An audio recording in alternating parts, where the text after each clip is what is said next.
those rights? What is their source? Until these questions are answered, we're going to continue to struggle in the nation right now, and we're going to continue to struggle under illegal, unconstitutional mandates from governors who have well exceeded their constitutional liberties in taking away the freedoms and the jobs of the people that he is supposed to be representing.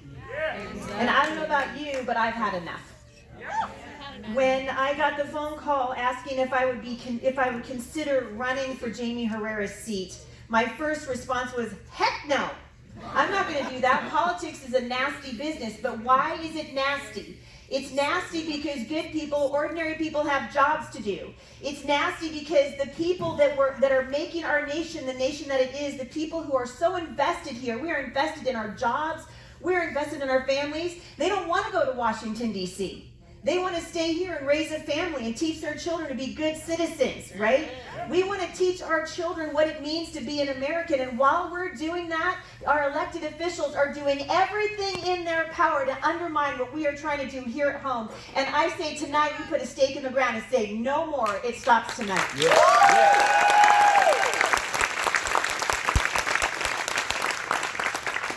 I am proud to be a lifelong Republican.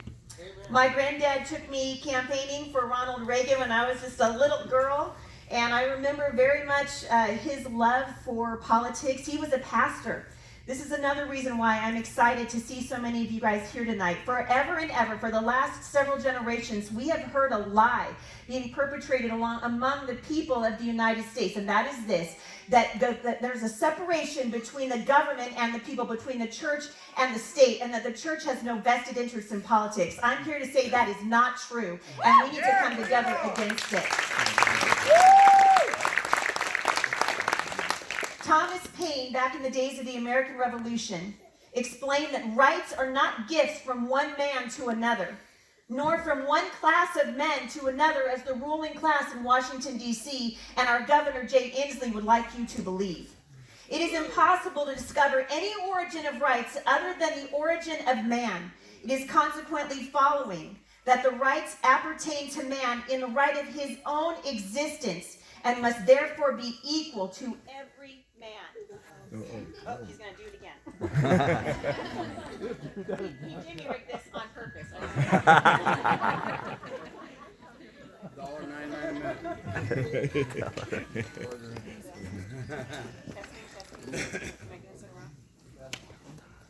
I know, but it's not going on this one. So, am I waiting for you? What do you want me to do? Okay. We can improvise. All right. I have 7 kids. I can improvise. The great Thomas Jefferson asked, can the liberties of a nation be thought secure when we have removed their own firm basis, a conviction in the minds of the people that these liberties are a gift from God, that they are not to be violated but with his wrath? Our rights are either God-given as part of a divine plan, or they are granted to us by the government as part of a political plan. The Republican Party believes that your rights were given to you by God, and that they cannot be trampled on by the government. Our founders were very well aware that power corrupts, and absolute power corrupts? Absolutely. And we are watching the absolute corruption of our so-called leaders in Washington, D.C. right now. We are watching it around the nation. We are watching it in our states. We are watching it in our local municipalities. We're watching it in our city councils. We are watching it on our library boards. And it is time for the citizens that live here, that own businesses here, and who are raising children here, to get off the bench and get onto the battlefield.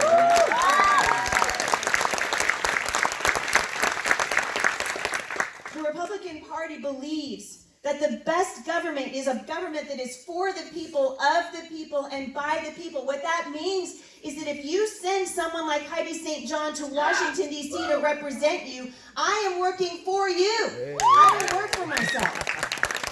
The strength of our nation lies in our individuality and in our participating in our republic as individuals. You guys know that we're not a democracy. Our schools are not teaching that, by the way. No.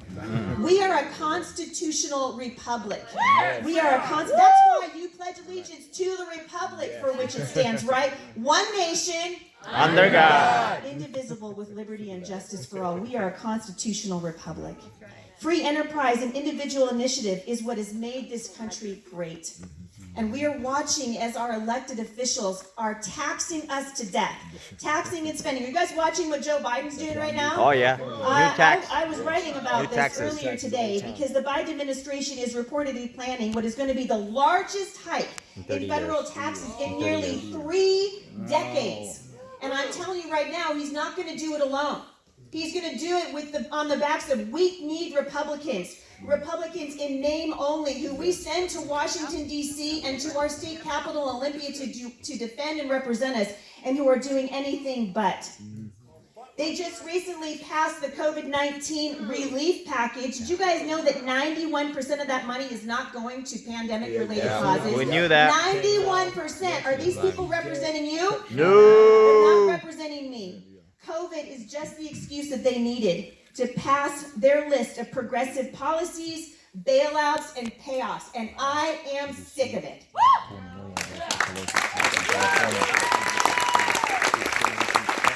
You guys, the Republican Party is the party for life. We are the party that abolished slavery. We are the party that gave women the right to vote. And we are the party that defends human life from the unborn to natural death among our elderly. And we need to stand in defense of them.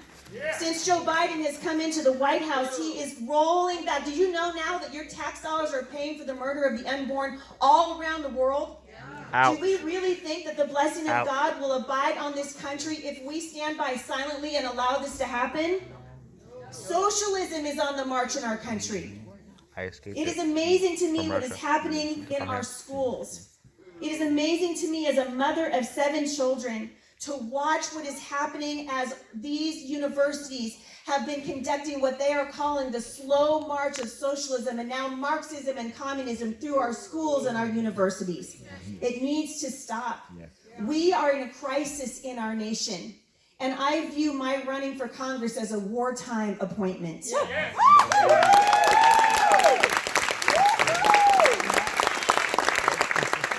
Thomas Paine fanned the flames of the revolution that drove the colonists to rebel against the tyranny that England was unjustly putting on them. He said, "These are the times that try men's souls. The summer soldier and the sunshine patriot will, in this crisis, shrink from the service of their country.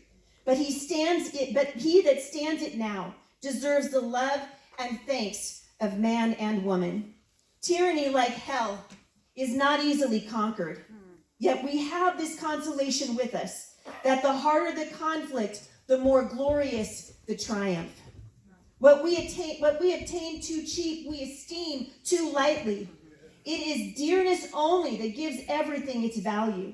Heaven knows how to put a proper price on its goods, and it would be strange indeed if so celestial an article as freedom should not be highly rated." I don't know about you, but I'm standing tonight for freedom. Amen.